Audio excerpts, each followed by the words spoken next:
இது எவ்வளோ முடிஞ்சுதான் போயிடலாம். அப்போ அந்த நம்ம பார்த்துட்டு எடுத்துட்டியா? இந்த கை வெட்டும் முறை இந்த ஓப்பன் ஷீட் இருக்குல்ல, நம்மளை பார்த்து வெட்டுறவங்க பார்த்துருக்கணும். மடிப்பு வந்து அப்படியே மடித்து இதை ஓப்பன் சைடு இப்போ கையோட அளவு எடுத்துக்கிட்டு பட்டிக்கு கூட போட்டுக்குங்க. ஒரு தேவையான அளவு 1.5 இன்ச்சு கூட போட்டுட்டு இந்த கை அளவு அப்படியே எடுத்து நமக்கு இது நேரடி அளவு முறை எடுத்தோம்னா இங்கே கட்டு இருக்குது. இதில் 1/2 இன்ச்சு எக்ஸ்ட்ரா வச்சு இப்போ இங்கேருந்து 3 இன்ச்சு இறக்கணும். ஏன் 3 இன்ச்சு இறக்கா அப்படின்னா அப்படியே சோல் பட்ட கரெக்டாக வைப்பார். கை வந்து கரெக்டாக வைப்பார். இந்த மடிப்பகுதி இங்கே இருக்குது. மடிப்பகுதியில் 3 இன்ச்சு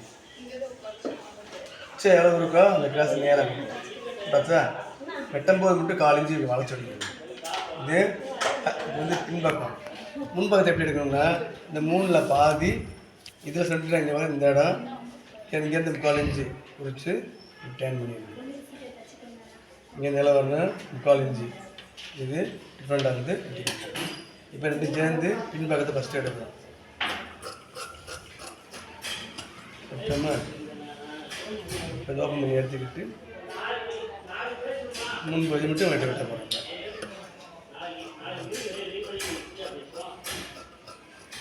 ஓகேவா?